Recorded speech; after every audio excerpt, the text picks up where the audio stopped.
In this video, we're going to show you how to prepare pattern pieces for simulation. Clicking the Prepare button, going into Prepare mode, displays the previously arranged pattern pieces in the 3D window. Any patterns that are not added into a cluster in the Arrange mode will not appear in 3D. If you'd like to view the patterns we have not added into clusters, we click on this icon at the top of the 3D window. Note, if a garment is already stitched, we also see the stitching in Prepare mode. We cover this in videos dealing with stitching. Let's enlarge the 3D window. Since we are working in the 3D window, we can use the 3D navigation tools to view each piece and its position on the avatar. A tip is to think of the pattern pieces in this view as if they are pieces of paper to be pinned onto a dress form. As a best practice, we want to ensure 4 key elements so that our patterns are placed in optimal positions. 1. Each piece is lined up to where it would sit on the body. 2. Each piece is correctly lined up with each piece it connects to. 3. Each pattern piece is as close to the avatar body as possible without going through the avatar. 4. Each edge has space between to see most edges without overlapping. This will help later when we learn about stitching in another video. We can take a closer look at these examples. The images on the right are showing non-optimal prepare positions. The pieces are either positioned too far away from the body, too far from the intended position after draping, or have stitches or patterns cutting through the avatar. The images on the left show the optimal positions. You can see they meet the 4 key points as we mentioned previously. Now let's look at how we actually move pieces.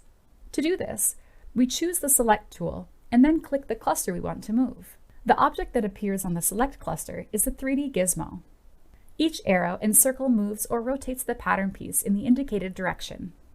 Let's have a closer look at how the 3D gizmo works. When our mouse is hovering over a gizmo direction, that line becomes yellow. This helps us select the right part of the gizmo to execute the movement we want. The green arrow moves the clusters up and down. The red arrow moves the clusters right and left, and the blue arrow moves the clusters forwards and backwards. Note, remember to navigate your 3D window so it's easy to see the movements of the clusters. For example, if we want to move the clusters forwards or backwards, we can rotate the 3D window to a 3/4 view of the avatar so that we can see the blue arrow on the 3D gizmo and the distance of the cluster from the avatar more easily. Using the circles on the 3D gizmo, we can rotate the clusters. If we click and drag the green circle, it rotates the clusters left and right. If we click the red circle, it rotates the clusters forwards and backwards. And if we drag the blue circle, it rotates the pattern sideways.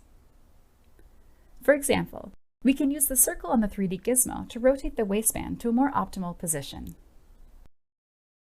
Here's another tip for rotating patterns like neckbands or waistbands. The opening of the pattern should be positioned where it needs to be stitched. If the waistband closes at the center back, rotate the piece to be positioned this way. If the waistband closes on the wearer's right, rotate it so the opening is positioned there.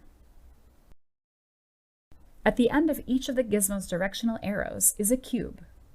Clicking and dragging these cubes scale the pattern pieces, but only for simulation purposes.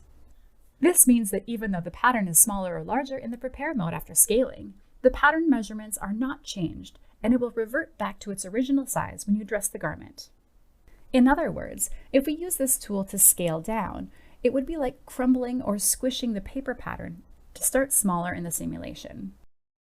Finally, note that the available directions on the gizmo are dependent on the cluster to which the piece belongs. For example, the torso cluster has all the directions available, whereas the neck cluster has more limited options. When moving patterns in Prepare mode, notice how the whole cluster moves and not a single pattern piece. If you'd like to move a single pattern piece within a cluster, press and hold the Control key on your PC keyboard or Command for Mac and select the pattern you want to move. Use the arrows to adjust the position. Also note, we are not able to move a single pattern within a cluster forwards and backwards or rotate it.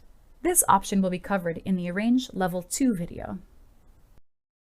As we have learned in the previous lesson, the Arrange mode and the Prepare mode are connected. Another way is for us to select the individual pattern from the 2D window. When we add a pattern into a cluster, the pattern is automatically selected. Hence, you will not see the full gizmo. Instead, you will only see the gizmo to move the selected pattern along the Y and X axis. So if we want to move the whole cluster, just select the pattern by clicking on the background. Then select the cluster in the 3D window. If you've accidentally made any changes with the 3D gizmo and would like to revert to the original prepare position and scale, go to the Arrange mode, Context View, and you can click the reset buttons for the position, rotation, and scale. In summary, working in prepare mode allows us to fine-tune the positions of the pattern pieces around the avatar, which helps us to get the best simulation results. In this video, you've learned how to prepare the garment for simulation. For more information, visit our help website.